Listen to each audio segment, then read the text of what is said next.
right, are you ready to go to the washroom before we get you ready for bed? Oh, yeah, of course. All right, let's get going. No, I want to do this on my own. Go to the bathroom on your own? Yes, if I can't do this on my own, then what do I have to live for? Ethics is a system of moral principles that help guide our decision-making process. It's about making good choices, or doing the right thing, and the reasons we use to justify our thoughts and actions.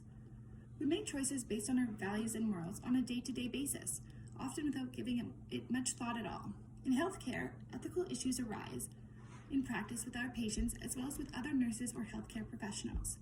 The Canadian Nurses Association Code of Ethics for Registered Nurses puts forth ethical principles that all nurses must adhere to and acts as a non-negotiable standard of ethics for nurses. These principles can be used to assist in ethical decision-making and include autonomy, beneficence, non-maleficence, justice, accountability, fidelity, and veracity. The duty to identify and address unsafe and unethical decisions is a professional, ethical, and legal responsibility arising out of our obligation to protect clients from harm and to uphold the integrity of the nursing process. In this situation, a central principle that must be taken into consideration is autonomy. This refers to the patient's desire to take back some of his independence and exercise his right to make decisions for himself and his care. The two other principles that relate to this example are beneficence, meaning to ensure our actions are always in the best interests of the patient, and non-maleficence, to avoid and protect our patient from harm, or in some situations, inflicting the least amount of harm possible to reach a positive outcome. It is important to determine what harm means in this specific context, as it will not be the same in every circumstance. In this example, the understanding of harm relates to the chance that the patient will fall, slip, or injure themselves in some other way while they are left unattended in the bathroom. However, the patient may feel that he is not being treated with dignity by being forced to have someone supervise him in the bathroom, which could also be considered as harmful. In situations such as this, where ethical principles are in conflict with one another, it can sometimes be difficult to know what decision is the best one. Consider the possible outcomes of each action. Is there harm associated with permitting your patient to go to the bathroom alone? Yes. He may fall or slip, have difficulty cleaning himself or getting on and off the toilet, or not have the ability to communicate this or ask for help. Is there potential harm associated with disallowing your patient to exercise their right to be involved in the decision-making aspect of their care and ignoring their request, forcing them to be supervised while going to the bathroom? Definitely. Your patient could feel they are not being treated with dignity or are possibly being violated. This would be especially harmful if the use of force was required to achieve compliance. It is important for the patient to be involved in their care and they have the right to refuse all medical interventions. However, it is our duty to protect our patients from injury.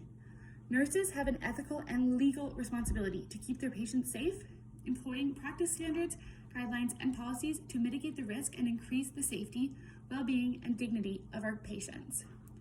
This is when you would refer back to the client's individual care plan to ensure you have a concrete understanding of the patient's condition, past and present, goals of care, and any other pertinent information. Has it been documented that the patient has successfully gone to the washroom on his own before? Does this patient have a history of falling? Could any of his medications cause loss of consciousness or increase the risk of injury for some other reason? Is there any related legislation that you must take into account?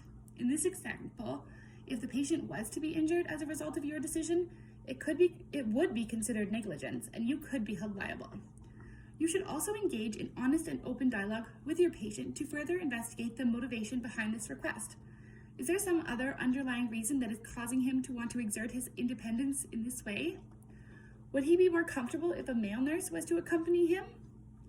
Has there been an increase in his mobility, causing him to believe that he is ready to move around unassisted? What are his short and long-term goals for treatment?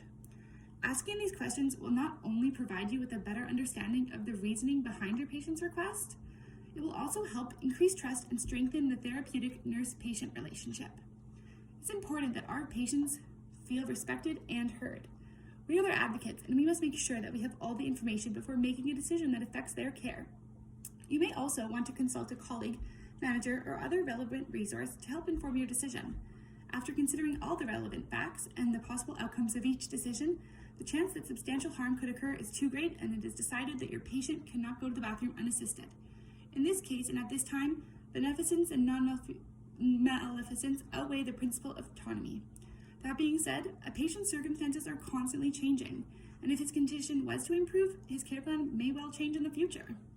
By documenting this request, as well as all other information relevant to patient care, you can ensure that your patient's care plan is individualized and that all members of the disciplinary healthcare team are kept up to date and aware of any changes in the status of or condition of the patient.